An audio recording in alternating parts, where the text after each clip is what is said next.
All right, class. First off, as always, good day. I'm glad you're here. So, today we are going to be talking about the killings now of the French Revolution. This is where they start, killing off the noblemen, the clergy people, and other people as well. I know. It's like these guys were talking about killing the noblemen and the clergymen and things like that, but they actually end up killing more people. Now, who exactly? We're going to look that up today. So, your objective today, we're going to analyze the Reign of Terror. We're going to examine the difference between the Girodians and the Jacobins. And lastly, we're going to create an argument on whether simply killing the nobles will fix everything. Okay. Now, this question, um, it got some students in class kind of like, wait, what? Because they weren't really paying attention. Okay, so hopefully you are paying attention. Hopefully you're listening to this right now. Okay, now I mentioned on the question, if you read it, about the clouds. Because the thing is, if you notice on the sides, it's dark here, dark over there by the statue, right? And typically when the sky in like movies, when the sky gets dark and things like that, right? It's seen as a bad thing, right? The clouds are coming in and they're causing it this dark scene. So it's usually associated with something bad. Now, on the flip side, when the dark clouds open up and a beam of light comes out, it's like the sky opens up, right? It shines light on it. And that's more of a happy scene, right? Now, what I want you to do is think to yourself, in your interpretation, in your point of view, is the sky closing in to get darker? Or do you think it's opening up to let the light shine down?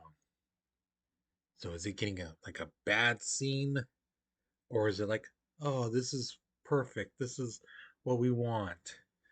Now, some of you guys, like some students in class, mentioned like, wait, isn't that thing invention right there, like contraction and dead center? Isn't that meant to kill people? Yes, yes, it is. Okay.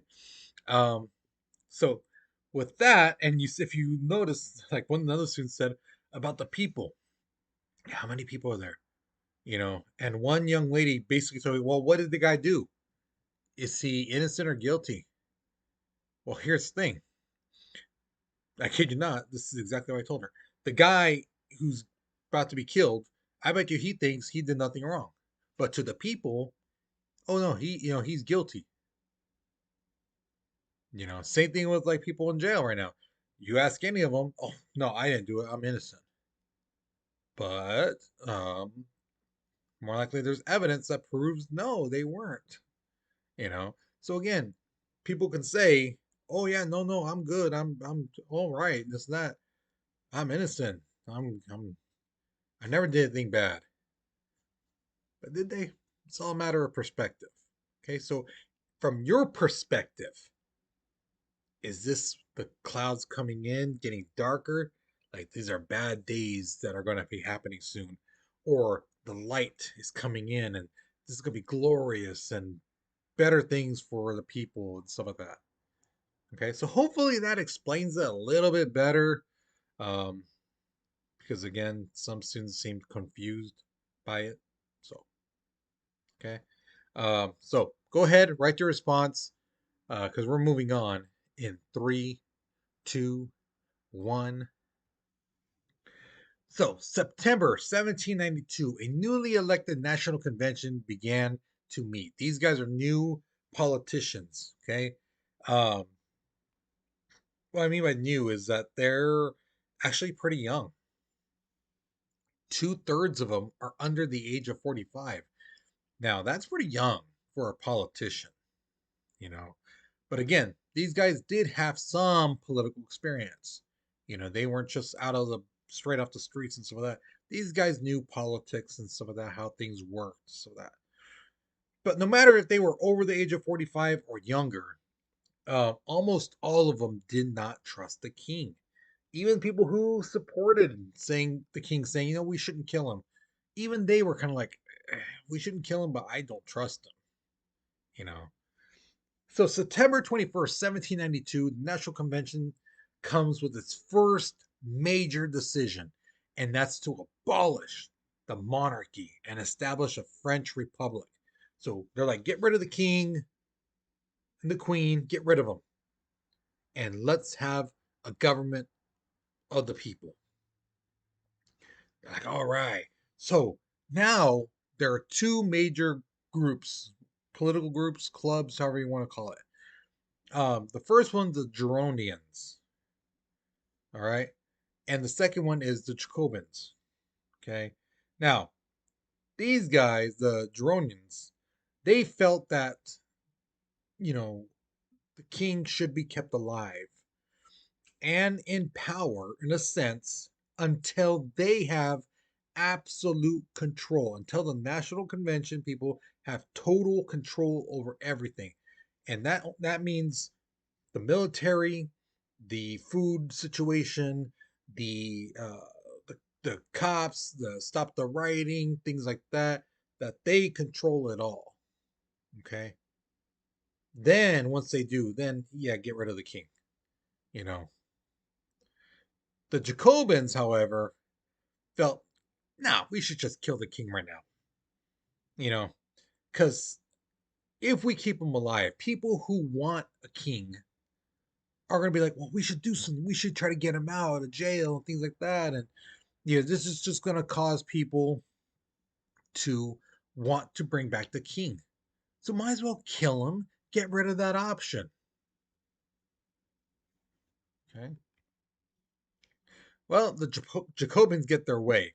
On January 21st, 1793, Louis XVI is beheaded. Neck is cut off. He is placed in a guillotine. So that device you saw at the on the warm up, that tall thing, that is called a guillotine. A lot of the students in class knew what it was, which I was very happy to hear that. But just in case you didn't know, that's what the machine is called, the guillotine. And once they chopped off his head, they basically picked it up and started showing the crowd and like, yeah, look at his head, things like that. Um, so yeah, it was wild. Now here's the thing: when they chopped off the head of the king, France basically created enemies, not just in France, because there were some people who were like, yeah, I didn't like the king, but the chop of his head, oh my god, that's horrible. That's despicable. Okay. But around the world, there were some people who were like, oh, damn, I know you didn't like the guy. I understand you guys want to get rid of him, but geez, cut off his head? Damn. And then there were people who were kings around the world who were like, oh my God, how could they do that? That's barbaric. And then they're looking at themselves like, nobody better be thinking about cutting off my head. So some of them started getting a little scared that maybe the poor people were gonna be like, we should do what the French people did and get rid of our king by cutting off his head and stuff. You know. So yeah, they France created some enemies. Right. Now the National Convention wanted some radical changes, so they had some radical ideas. One of the more interesting one was the price control on food. Because again, remember, like a loaf of bread was like costing like $120, you know, and they were like, no, you know, again, and I'm using that $120 as like arm type of money to show like the big difference, for how much it is right now to, let's say, from $3 4 to 120. That's a ridiculous change. That's what the French people were experiencing. And so they basically said, yeah, we're going to control it. It should not be that high. We're going to bring the price down. This is high as bread is going to cost. Okay. The other thing they did was universal male suffrage. So every man gets the right to vote. Doesn't matter you're rich, poor, own land, you don't own land, whatever. You can vote. Yay! Ladies, if you're watching this, I'm sorry, but you won't have the right to vote for about another like 150 years, more or less, in France. Okay. Now, the western part of France, those people refused to accept the National Convention's decision because, again, a lot of those people saw what they did to the king as barbaric. Just you cut off the dude's head, you know. Now, there was a politician named Maximilian Robespierre. This guy was not only a lawyer, but a gifted politician. He was amazing at persuading people. He could give speeches, and somebody could be like, I'm totally against what he's saying. But by the end, we're like, he made some great points. That's, yeah, he's pretty smart, you know. So, yeah, he was great at persuading people. And he was the head of the Committee of the Public Safety. Now, this group takes over the government and starts this thing called the Reign of Terror. And again, it's led by Maximilian Robespierre. Now, in that fear, they feel that the rebellion will be destroyed from the inside out, not by the Germans or the Italians or the Spanish coming and attacking them. They felt, no, no, no. The problem is we have people in this country who are against the revolution, and we need to get rid of them. And how we get rid of them?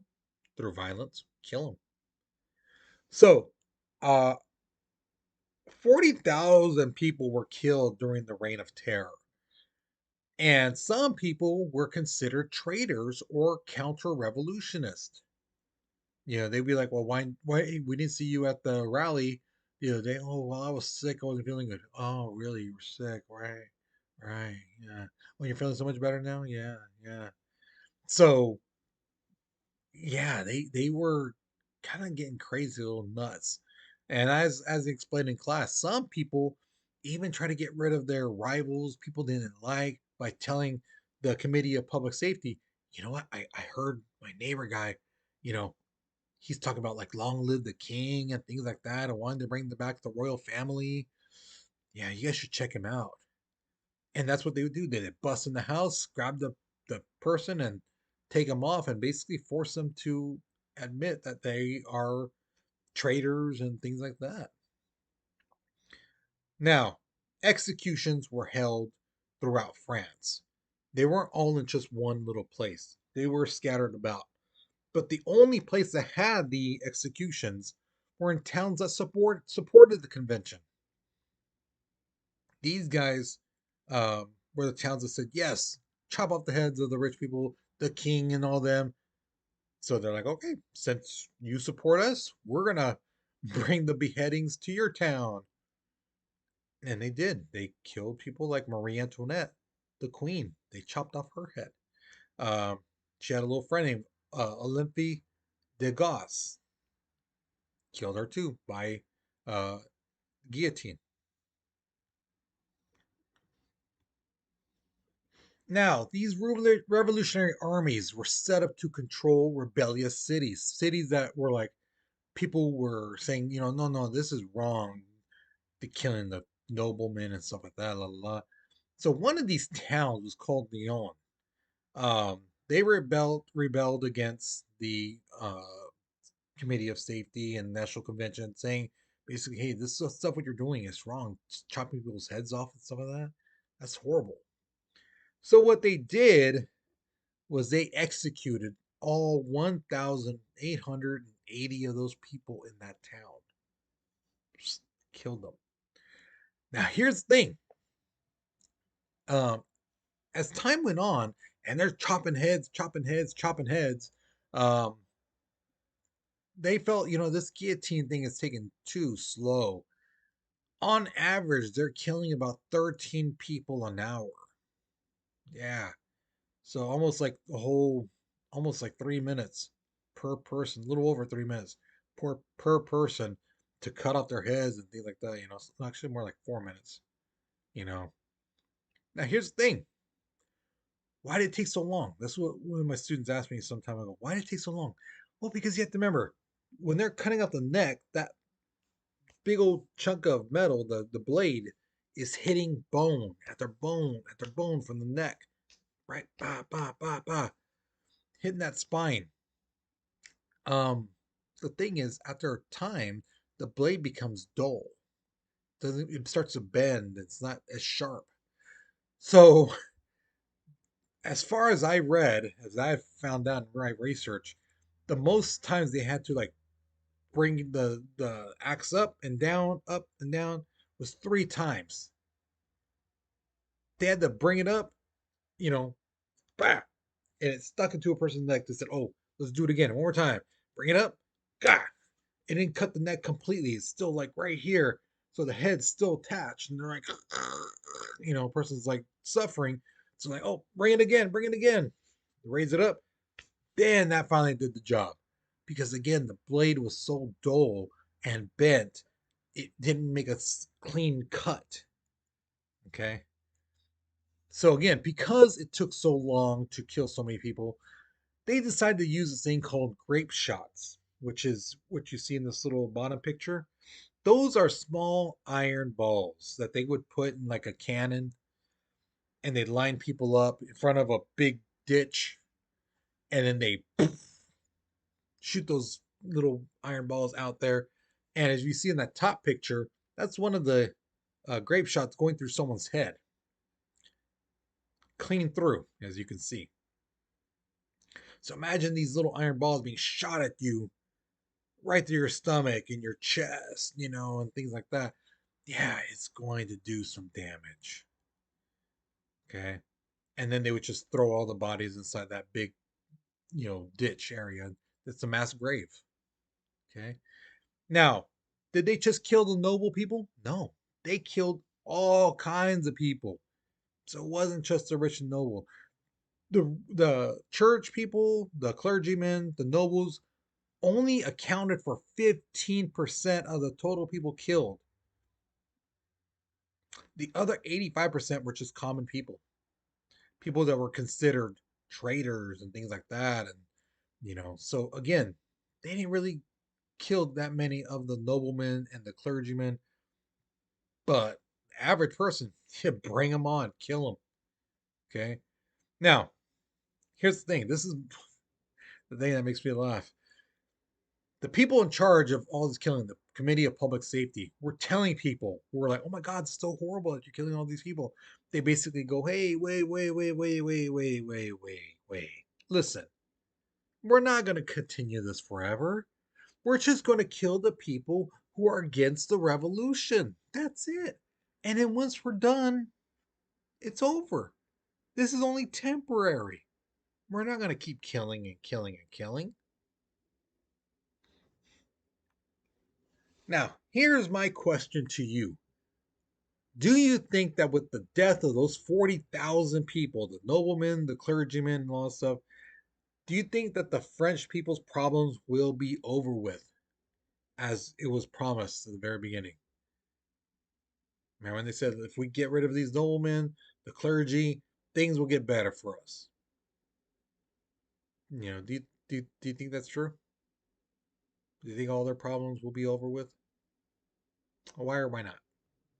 So you tell me. And again, if you notice, there's no writing prompt on the bottom because again, I want to see how well you can start a sentence on your own. Okay. So there, you should not start off with yes because no, no, no. You saw the writing prompts how they were before. Try to do that with this question. Okay. So once you've written your response, you're done with this lesson. So hopefully you learned something new. Hopefully you enjoyed it. With that being said, guys, you take care, you be safe, and I'll see you guys later.